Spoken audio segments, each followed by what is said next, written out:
અહેમદાબાદ મિત્ર ન્યૂઝની ટોપ 10 ખબરોમાં આપનું હાર્દિક સ્વાગત છે. કૃષ્ણનગરમાં એડીસી બેંક સામે કારમાંથી ₹50 લાખની ચોરી. અમદાવાદના કૃષ્ણનગર વિસ્તારમાં ₹50 લાખની ચોરીનો બનાવ બન્યો છે. ઘટનાની જાણ કૃષ્ણનગર પોલીસને થતાં કાફલો ઘટનાસ્થળ પર પહોંચ્યો. એક બાઇક ચાલકે ગાડીની પાછળ અથડાવી એટલે કાર ચાલક ગાડી નીચે ઉતર્યો અને તેની સાથે બોલાચાલી કરી. આ સમયે નજર ચૂકવી બીજા બાઇક ઉપર આવેલ 2 અજાણ્યા હેલ્મેટ પહેરેલા વ્યક્તિઓએ ગાડીનો કાચ તોડી અને ગાડીમાં પડેલા ₹50 લાખ ઉઠાવી ફરાર થઈ ગયા. પોલીસ દ્વારા સીસીટીવી ફૂટેજના આધારે તપાસ શરૂ કરવામાં આવી છે. સરકારી તાળા તોડી લોકો રહેવા આવી ગયા. અમદાવાદ મ્યુનિસિપલ કોર્પોરેશનની સ્ટેન્ડિંગ કમિટીની બેઠકમાં 2 અત્યંત મહત્વપૂર્ણ નિર્ણયો લેવામાં આવ્યા. શહેરના શાહપુર વિસ્તારમાં આવેલી જુપિટર મિલ કમ્પાઉન્ડ EWS આવાસ યોજનાના બંધ મકાનોના સરકારી તાળા તોડીને ગેરકાયદેસર રીતે રહેવા આવી ગયેલા તત્વો સામે એક્શન લેવાયા છે. તંત્રએ તાત્કાલિક ધોરણે 17 જેટલા મકાનો ખાલી કરાવી ફરી સીલ મારી દીધા છે અને હવે જવાબદારો સામે પોલીસ ફરિયાદ નોંધવાની તૈયારી શરૂ કરી છે. ઉત્તર ગુજરાતમાં ચોમાસું આગળ વધ્યું. દક્ષિણ ગુજરાત સૌરાષ્ટ્રમાં ગાજવીજ સાથે વરસાદની આગાહી. ઉત્તર ગુજરાતમાં ચોમાસું આગળ વધ્યું છે અને આગામી 3 થી 4 દિવસમાં દક્ષિણ પશ્ચિમ ચોમાસું ગુજરાતના વધુ વિસ્તારોમાં આગળ વધવા માટે અનુકૂળ પરિસ્થિતિ હોવાનું હવામાન વિભાગે જણાવ્યું છે. જોકે રાજ્યમાં આગામી 7 દિવસ સુધી કોઈ ખાસ હવામાન એલર્ટ જાહેર કરવામાં આવ્યું નથી. છેલ્લા 24 કલાક દરમિયાન દક્ષિણ ગુજરાત અને સૌરાષ્ટ્રમાં છૂટાછવાયા વરસાદ નોંધાયો, જ્યારે કચ્છમાં વાતાવરણ સૂકવાયું. રાજ્યના ઘણા વિસ્તારોમાં મહત્તમ તાપમાન સામાન્ય કરતાં વધુ નોંધાયું. 2 બિલ્ડર ભાઈઓએ ખોટા રજિસ્ટર્ડ દસ્તાવેજો કરી 1.12 કરોડ પડાવ્યા.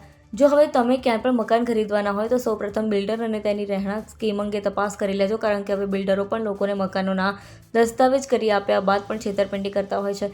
અમદાવાદના ઓઢવ નજીક આવેલ સિંગરવા ગામમાં KC ડેવલપર્સ નામથી બિલ્ડિંગ કન્સ્ટ્રક્શનનો વેપાર કરનાર 2 બિલ્ડર ભાઈઓએ લોકો સાથે 1.12 કરોડની છેતરપિંડી કરી છે.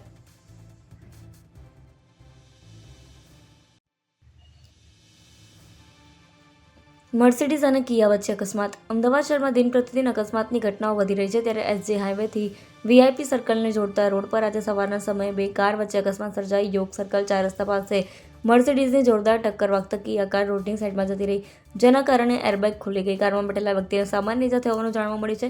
સમગ્ર મામલે ટ્રાફિક પોલીસે તપાસ શરૂ કરી છે.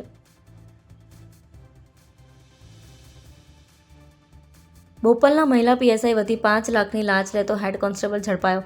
અમદાવાદ ગ્રામ્ય અને શહેર પોલીસમાં લાંચ લેનારા 2 પોલીસકર્મીને LCBની ટીમે ઝડપી પાડ્યા છે.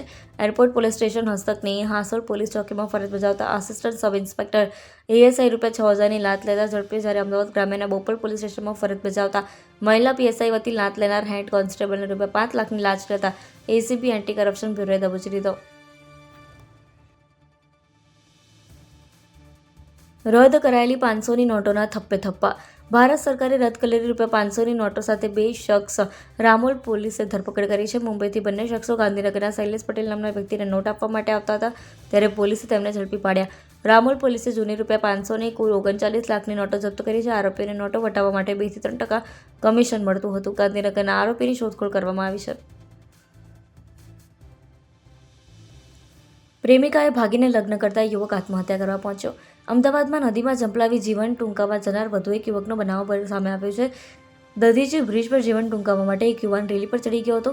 યુવકને રેલિંગ પર ચડેલો જોતા આસપાસના લોકો એકઠા થઈ ગયા, તેમજ જમાલપુરના ધારાસભ્ય ઇમરાન ખેડાવાલા પણ ત્યાંથી પસાર થઈ રહ્યા હતા, તો તે પણ તાત્કાલિક ત્યાં પહોંચી ગયા હતા.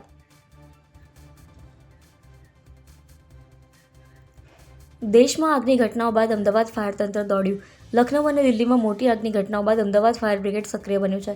શહેરના વિવિધ વિસ્તારોમાં આવેલી હોટલો, શૈક્ષણિક સંસ્થાઓ અને કોચિંગ ક્લાસીસમાં ફાયર સેફ્ટી અને નિયમોના પાલનને લઈને ફાયર બ્રિગેડ દ્વારા ચેકિંગ હાથ ધરવામાં આવ્યું હતું. શહેરના વિવિધ ઝોનમાં હાથ ધરાયેલી આ કાર્યવાહી દરમિયાન ફાયર સેફ્ટીના નિયમોનું ઉલ્લંઘન કરનાર એકમો સામે નોટિસો ફટકારવામાં આવી છે, તેમજ ગંભીર બેદરકારી સામે સીલિંગની કાર્યવાહી પણ કરવામાં આવી છે.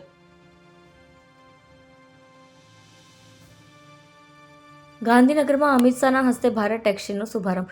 ગાંધીનગર લોકસભા ક્ષેત્રના સાંસદ અને કેન્દ્રીય ગૃહ તેમજ સહકાર મંત્રી અમિત શાહ 27 અને 28 જૂન 2 દિવસ દરમિયાન તેમના સંસદીય ક્ષેત્રના પ્રવાસે છે. સહકારી મોડેલ આધારિત ભારત ટેક્સી સેવાનો આજે ગુજરાતમાં કેન્દ્રીય ગૃહ અને સહકારિતા મંત્રી અમિત શાહના હસ્તે મહાત્મા મંદિર ખાતે પ્રારંભ કરાવ્યો છે.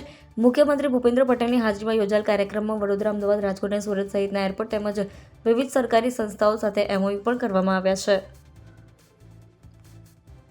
અહેમદાબાદ મિત્ર ન્યૂઝની યુટ્યુબ ચેનલને સબસ્ક્રાઇબ કરો અને બેલ આઇકન જરૂરથી દબાવો, જેથી મહત્ત્વના સમાચાર આપના સુધી જલ્દીથી પહોંચે.